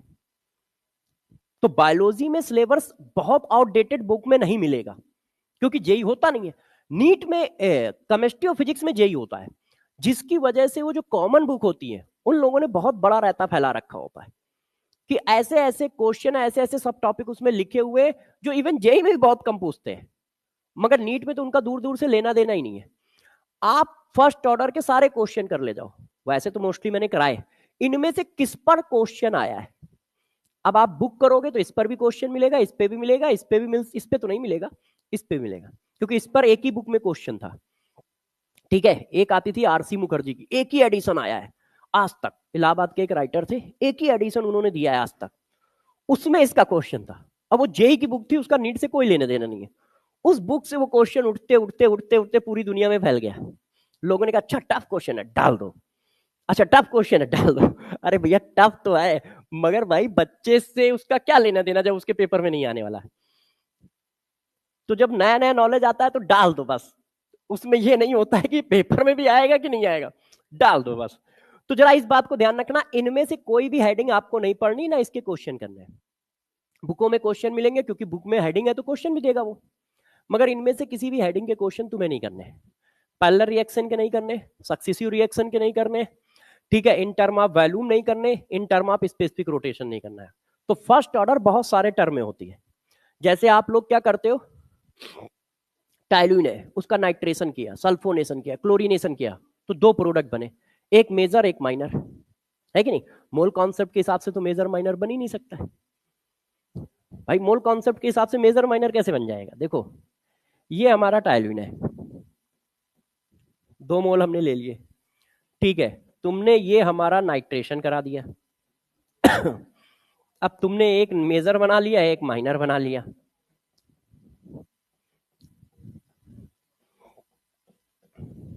मगर वहां पे आप पढ़ रहे थे क्या, क्वालिटेटिव, कि बना क्या, प्रोडक्ट के अमाउंट से मतलब नहीं था, इस वजह से सर लोगों ने डिस्कस भी नहीं किया, क्योंकि इसका मतलब ही नहीं था वहां। मगर केमिस्ट्री में फिजिकल में तो यही है, अमाउंट से रिलेटेड। अब देखो रिएक्शन बैलेंस है, चेक कर लो, कहीं पर भी ना बैलेंस बताओ, 2 रिंग है, एक रिंग 2 रिंग, CH3 चिपका है चिपका है, ठीक है, 2 नाइट्रोजन, 1 नाइट्रोजन 2 नाइट्रोजन, ठीक, ऑक्सीजन 6, 2 2 4 और 2 6, हाइड्रोजन चेक करो, यहां से एक हटा तो एक यहां कम हो गया, ठीक है, तो एक यहां से हटा एक यहां से था, 2 हाइड्रोजन ये और 2 हाइड्रोजन ये, 4 हाइड्रोजन हो गए, देखो 4 हाइड्रोजन, रिएक्शन पूरी बैलेंस है। मोल कॉन्सेप्ट के हिसाब से यदि ये 2 मोल ब्रेक होगा तो ये 1 मोल फॉर्म होगा, ये 1 मोल फॉर्म होगा, यहाँ कितना लिखा है 1, यहाँ कितना लिखा है 1, तो कहां मेजर माइनर आ रहा है भाई, 2 मोल डिसोसिएट हो रहा है, कितने मोल फॉर्म हो रहा है, कितने मोल फॉर्म हो रहा है, तो ये मेजर माइनर कैसे आ रहा है, मोल कॉन्सेप्ट के हिसाब से मेजर माइनर आएगा ही नहीं। तो प्रॉब्लम क्या है, ये रिएक्शन गलत तरीके से लिखी है, ये एक रिएक्शन ही नहीं है, ये 2 अलग अलग रिएक्शन थी, मगर वहां पर हमें क्वांटिटेटिव एनालिसिस नहीं पढ़नी थी, अमाउंट की बात नहीं करनी थी, हमें यह बताना था कि प्रोडक्ट क्या बनना है, उसका नेचर क्या है, इसलिए ऑर्गेनिक में ये रिएक्शन चिपका के लिख दी गई, नहीं तो ये 2 डिफरेंट रिएक्शन है। एक रिएक्शन ये है,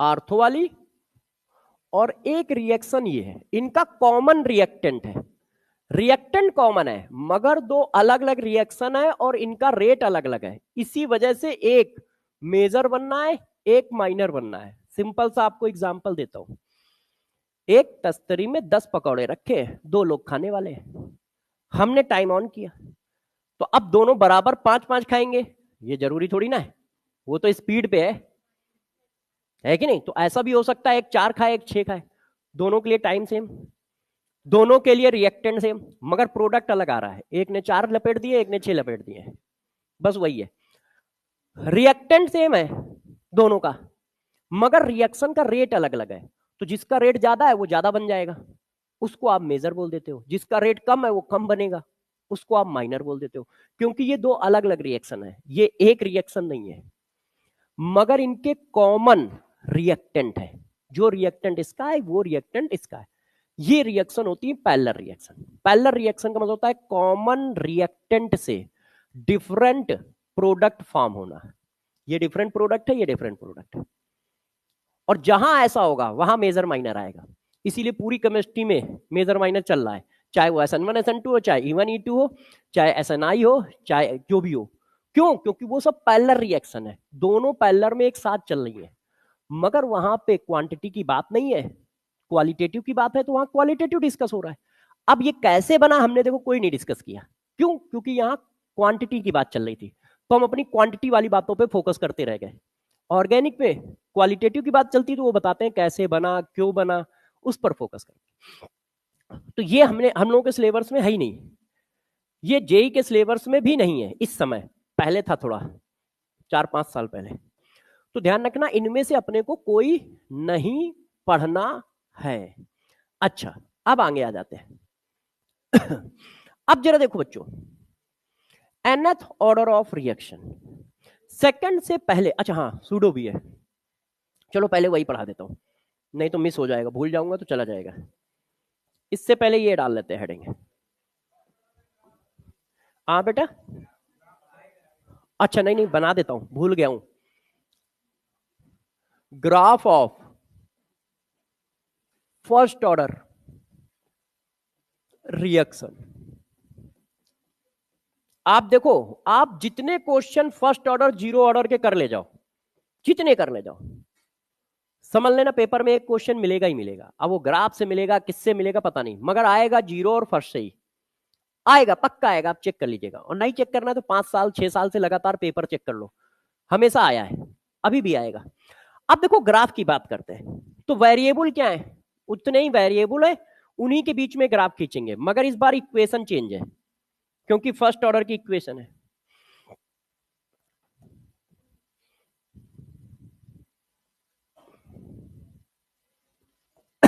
अब देखना बच्चों, हमने कहा कि यार T half versus A not के बीच में ग्राफ खींचो। यदि हम जीरो ऑर्डर की याद दिलाएं तो straight line passing to origin था, क्योंकि टी हाफ इक्वल टू था ए नॉट अपॉन 2 के। आप ध्यान रखना, आप फार्मूला और पॉइंट ही भूलोगे, नहीं तो काइनेटिक्स मेरे हिसाब से शायद इतना वैसा टॉपिक नहीं है, मगर जीरो के फर्स्ट में घुसेड़ दोगे, फर्स्ट वाले पॉइंट जीरो में घुसेड़ दोगे, क्योंकि हर एक ऑर्डर के पॉइंट अलग अलग है, तो हर एक के ध्यान रखिएगा फार्मूले। अब देखो ये फर्स्ट ऑर्डर की बात है, तो फर्स्ट ऑर्डर का जो टी हाफ होता है उसमें ए नॉट का टर्म होता ही नहीं है। देखो, तो आप ए नॉट की वैल्यू कुछ भी डालो, टी हाफ क्या होगा, कांस्टेंट होगा, ये आएगा। और ये वैल्यू कितनी है कि नहीं। अच्छा, फिर बच्चों ने कहा रेट वर्सेस एटी के बीच में ग्राफ, तो यहां पर वहां पे क्या था, स्ट्रेट लाइन ग्राफ था, मगर यहां इक्वेशन रेट की ये है, तो कंसंट्रेशन बढ़ेगा तो रेट बढ़ेगा, कंसंट्रेशन कम होगा तो रेट कम होगा। तो ये straight line passing to origin, और इसका स्लोप कितना है, के बराबर। सही है, कोई दिक्कत तो नहीं आ रही है। अच्छा, अब जरा देखो, यहां पे एक और चीज आएगी, ln A not upon A T versus T. ln A not upon A T versus T, यदि ये ग्राफ है तो ये क्या होगा, तो k equal to 1 upon T ln A not upon A T. तो t को तो हम इधर ले आए, ठीक है, ये ऐसे कर लेता हूं, समझ लोगे ना सब लोग, मैं डायरेक्ट लिख रहा हूं, इसको इधर लाए, फिर इसको उधर ले गए, उसको इधर ले आए। ये हमारा y है, ये हमारा x है, तो ये हमारा m है, तो y equal to M X plus C, और स्लोप क्या है, के। सही है कि नहीं, हाँ ln होगा। अच्छा, यहां पे कह रहे होगे ना, बिल्कुल सही कह रहे हो यार, तुम कैसे गलत बोल सकते हो, कौन है, सही है। अच्छा, अब आगे चलते हैं, देखो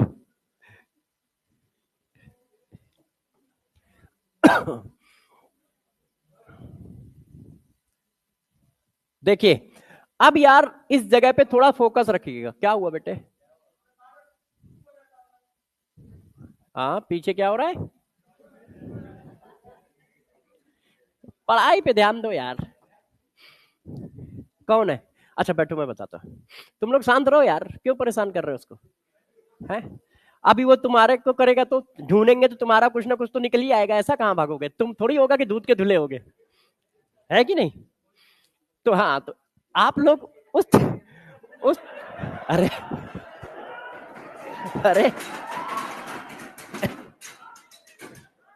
अरे भाई देखो, मेरा काम देखो सर, मेरे शकल पे मत जाओ, ठीक है? मेरी बातों को समझो सिर्फ, ठीक है ना? तो आप लोग सिर्फ पढ़ाई पे फोकस करो। हाँ, यदि मान लो आपके दोस्त है, अब यदि उसको अच्छा लगता है तो आप उसको हुट करते रहो, नहीं अच्छा लगता है तो ना करो। क्यों? उसका रीजन है, तुम मार खाओ या वो मार खाए, दोनों को लग तो चोट ही रही है ना। तो इससे अच्छा है कि यार पढ़ाई पे फोकस कर लेते हैं, उस काम पे फोकस करो जिसमें मार ना पड़े, ठीक है? मैं भाई रोकने वाला मैं नहीं हूं, मेरा काम है अपना काम करके निकल जाना। मैं पढ़ाऊंगा, चला जाऊंगा, कह दूंगा भाई ठीक है आपस में समझ लो, जो बच जाए वो क्लास में आ जाना, जो ना बचे अपना ना हो, मैं पढ़ा दूंगा। तो आप लोग वहां तक जाओ जहां से किसी को बुरा ना लगे, है कि नहीं? वहां तक जाओ जहां से बुरा ना लगे, और क्लास को चलाने के लिए थोड़ा बहुत ऊपर नीचे बोल देते हैं, वो बात अलग है। तो आ जाओ पढ़ाई पे ध्यान दो। अब जरा देखो, इधर देखो, log a0/80, इधर ध्यान दो। अब देखो यहां पे क्वेश्चन आएगा, क्योंकि बहुत सारे ग्राफ आ चुके हैं, तो अब नया क्या देगा वो देखो। ln होगा तो स्लोप क्या है? k। गौर समझना, ln होगा तो स्लोप क्या है? k। मगर यदि उसने लॉग पूछा, तो जब यार लॉग पूछेगा तो इक्वेशन हमारी ये है, इक्वेशन हमारी क्या है? ये देखो, तो हमने इसको ऐसे लिख लिया। आवाज नहीं करो भाई, मेरे पास तक आवाज आ रही है यार आपकी। अब आपकी तरह तेज तो नहीं, मैं भूल जाऊंगा जो याद करके आया हूं, और फिर कहोगे लो यार सर गलत पढ़ा के चले गए या छोड़ के चले गए, ये बात पढ़ाई नहीं। इसमें मेरी गलती नहीं होगी, मेरी याददाश्त बहुत कमजोर है, बता रखा है पहले ही। तुम बातें करोगे मैं भूल जाऊंगा, और फिर पढ़ा के नहीं जाऊंगा। ये देखो, ये एम हो गया, ये एक्स हो गया। अब मगर स्लोप क्या है? तो अब जो स्लोप है वो हमारा ये है। तो जरा स्लोप वाला खेल याद रखना, वो फंसाएगा क्वेश्चन में। ये देखो, है ना? तो स्लोप पर सभी बच्चे फोकस रखें। अच्छा, ये ग्राफ अभी तक पेपर में नहीं आए हैं जो मैंने बनवाए हैं, मगर यार क्या है कि इस तरह के ग्राफ पूछ चुका है, बार बार एक ही बात पूछेगा तो लोगों को भी बुरा लगेगा, उसको भी बुरा लगेगा। तो देखो, जो पेपर में ग्राफ इस बार आया था, आई थिंक शायद ये वाला आया है, LN80 वर्सेस T। ये ग्राफ 2025 के पेपर में आया है, 24 वाले में। LN80 वर्सेस T, मैंने कहा ना कि कमजोर हूं, तुम भुलवा दोगे अभी।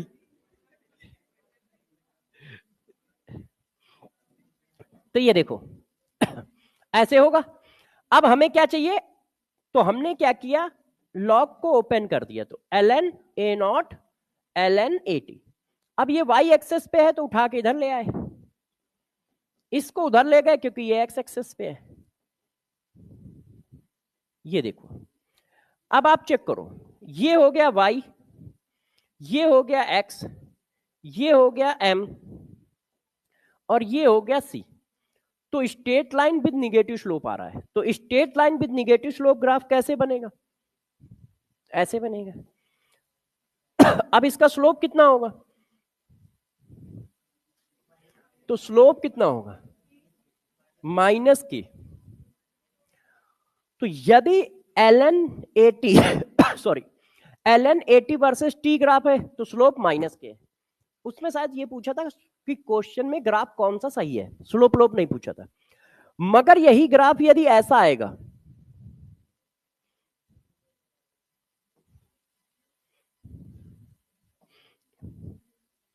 अब देखो log 80 वर्सेस T, तो अब इसको लॉग बना लो सबको। तो जब सबको लॉग बनाओगे, देखो मैं डायरेक्ट लिख रहा हूं, ठीक है? आप लोग देख लीजिएगा, जहां ना है बता दीजिएगा।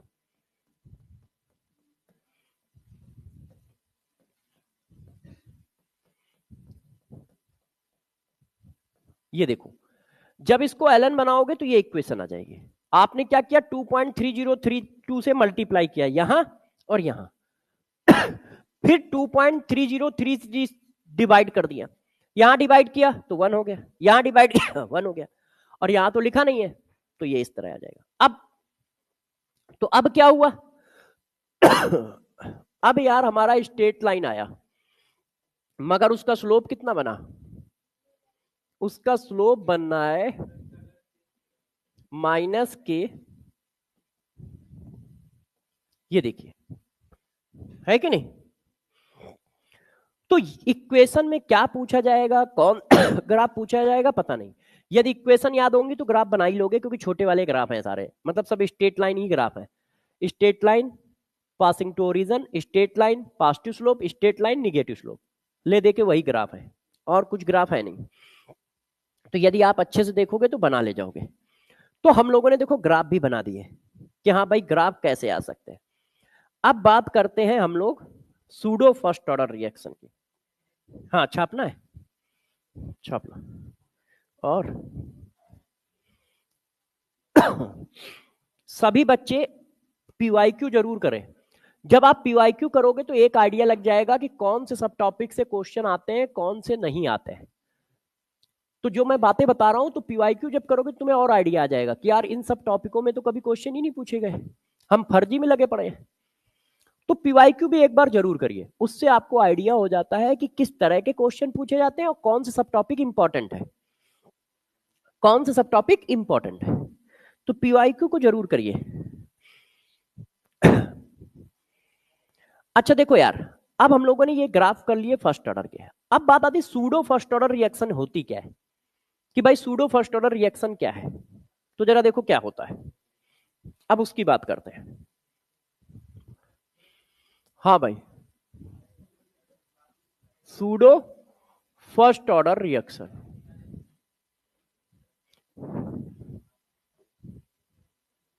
देखिए सूडो फर्स्ट ऑर्डर रिएक्शन में क्या होता है जरा समझिए। ऐसी रिएक्शन, ऐसी रिएक्शन जिसकी मॉलिक्यूलरिटी ग्रेटर देन 1 हो मगर ऑर्डर हमेशा एक आए। ऐसी केमिकल रिएक्शन जिसकी मॉलिक्यूलरिटी ग्रेटर देन 1 हो मगर ऑर्डर हमेशा एक आए, ऐसी रिएक्शन को सूडो फर्स्ट ऑर्डर रिएक्शन कहते हैं। किसको कहते हैं? ऐसी केमिकल रिएक्शन जिसकी मॉलिक्यूलरिटी ग्रेटर देन 1 हो मगर ऑर्डर ऑफ रिएक्शन कितना आए, 1 आए। मॉलिक्यूलरिटी की वैल्यू ग्रेटर देन 1 होनी चाहिए मगर ऑर्डर ऑफ रिएक्शन 1 होना चाहिए। ऐसी रिएक्शन को हम कहते हैं pseudo first order reaction, pseudo first order reaction. अब जरा इसके बारे में थोड़ी बात समझिएगा। देखो ऑर्डर जो है जब कंसंट्रेशन में चेंज आता है तब ऑर्डर काउंट होता है। आपने इक्वेशन क्या लिखी है, रेट इक्वल टू के कंसंट्रेशन ऑफ रिएक्टेंट की पावर, यही तो लिखा है।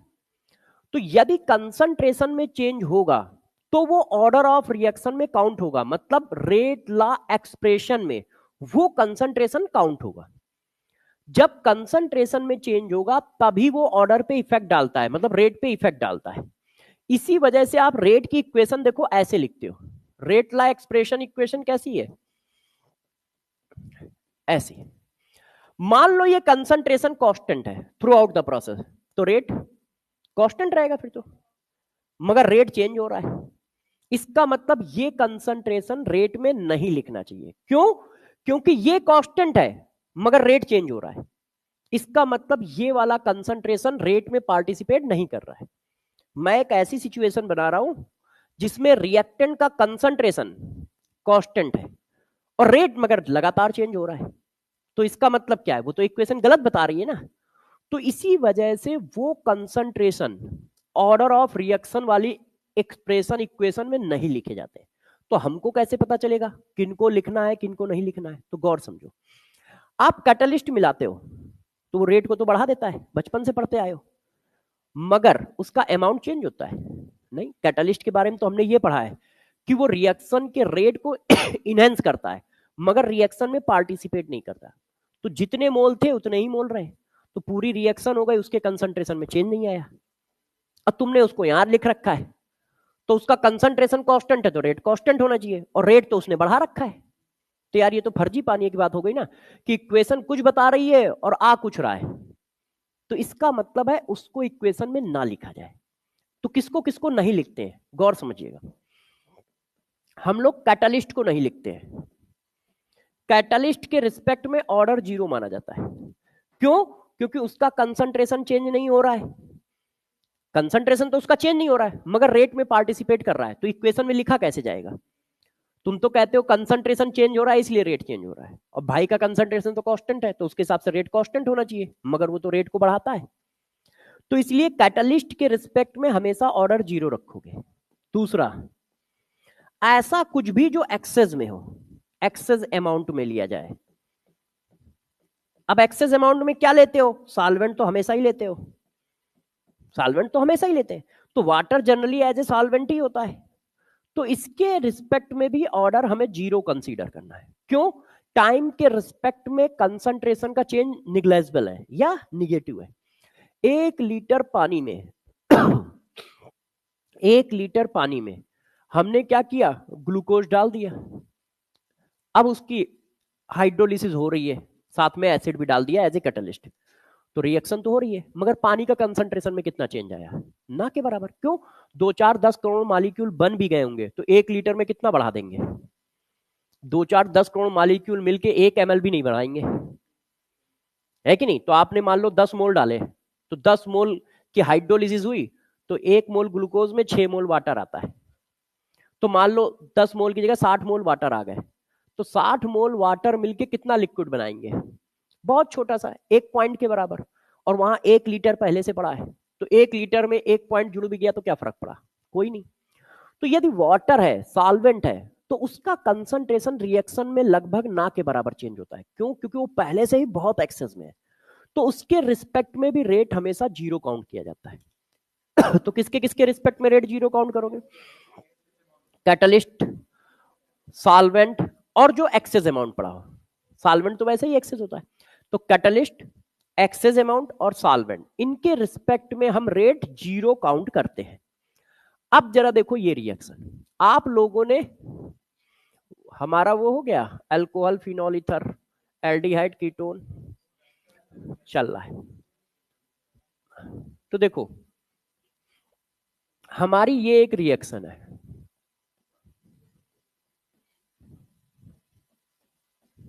ये देखिए हमने एस्टर की एसिडिक हाइड्रोलिसिस की है एसिड की प्रेजेंस में, एसिड यहाँ पे एज ए कैटलिस्ट है। अब हमें रेट इक्वेशन बनानी है, तो कौन कौन रिएक्टेंट है? तो भाई एक तो एस्टर रिएक्टेंट है, एक वाटर रिएक्टेंट है, और एक एचएन रिएक्टेंट है। तो मॉलिक्यूलरिटी तो ग्रेटर देन 1 है, एक से ज्यादा है, एक से ज्यादा मॉलिक्यूल है। अब इसका ऑर्डर कितना आना चाहिए? तो देखो सूडो ऑर्डर ऑफ रिएक्शन क्या है? ऐसी रिएक्शन जिसकी मॉलिक्यूलरिटी 1 से ज्यादा हो मगर ऑर्डर हमेशा कितना है? 1। तो यहां तो 1 नहीं आ रहा है, यहां तो 3 आ रहा है। तो देखिए इसके रिस्पेक्ट में 0 क्योंकि ये कैटलिस्ट है, ये सॉल्वेंट है, तो इसकी रेट इक्वेशन क्या आएगी? ये आएगी।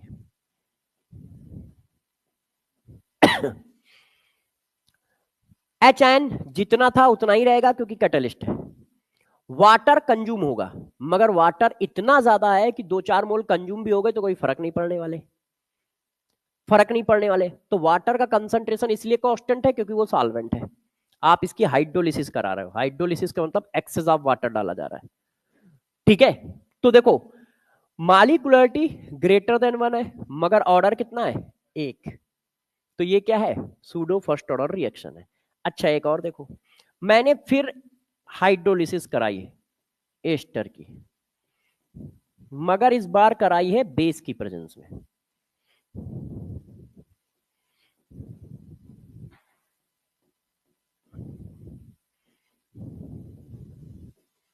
ये देखो अब इसकी रेट इक्वेशन ये आती है,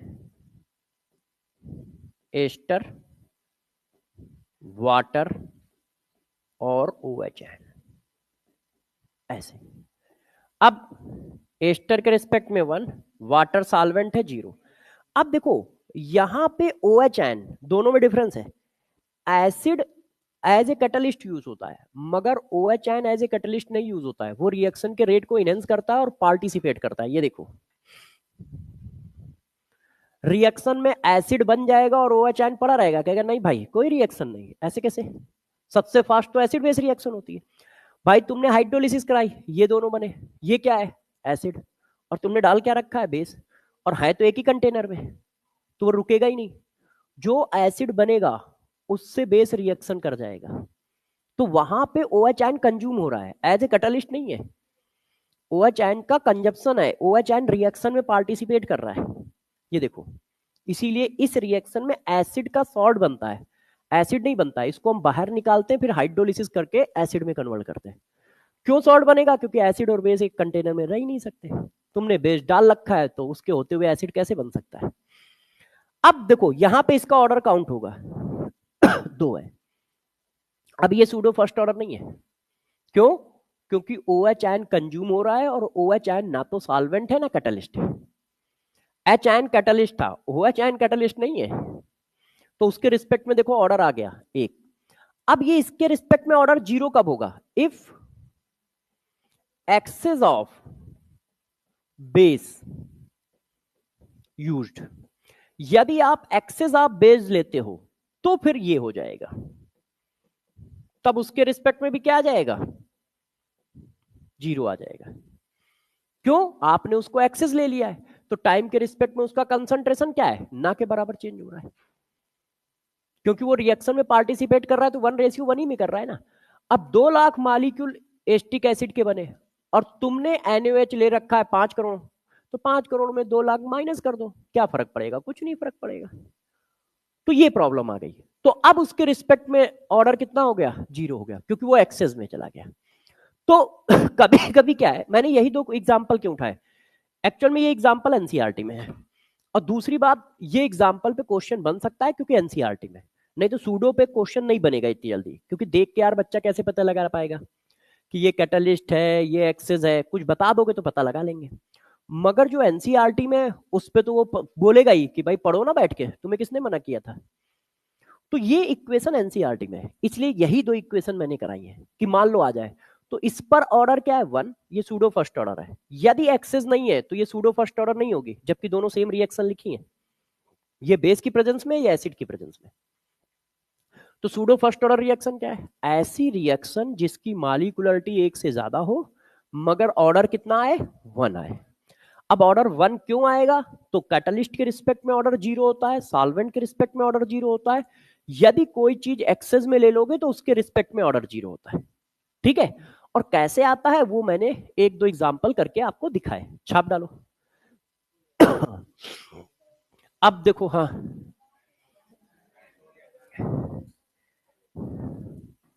वहां पे इस वाले में नहीं। अच्छा, 1 मिनट, एक डाउट बता दूं, वैसे तो मैं इसका आंसर दे चुका हूं। यहाँ पे OH माइनस पे क्यों कर रहा है? ये देखो क्या लिखा है, एसीटेट आयन। तो जो OH आयन है, आपने एस्टिक एसिड और अल्कोहल बना दिया। एस्टिक एसिड क्या है? एसिड। तो एसिड और बेस क्या एक कंटेनर में पड़े रहेंगे?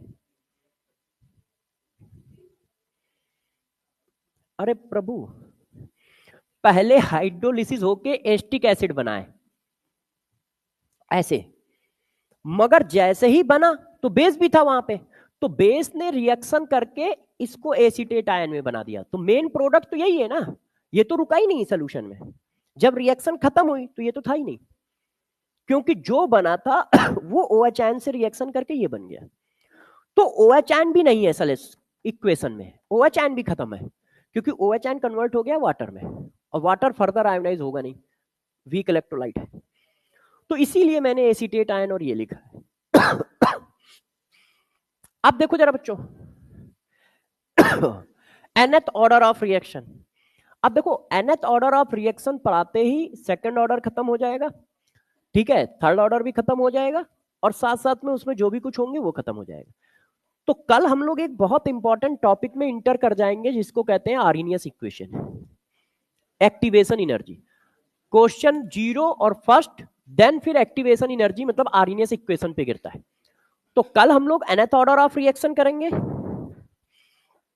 सेकेंड ऑर्डर ऑफ रिएक्शन करेंगे, और फिर इफेक्ट ऑफ टेम्परेचर, मतलब आर्हेनियस इक्वेशन, यहां पे पहुंच जाएंगे। ठीक है, तो किसी बच्चे को डाउट आउट हो तो पूछ लो।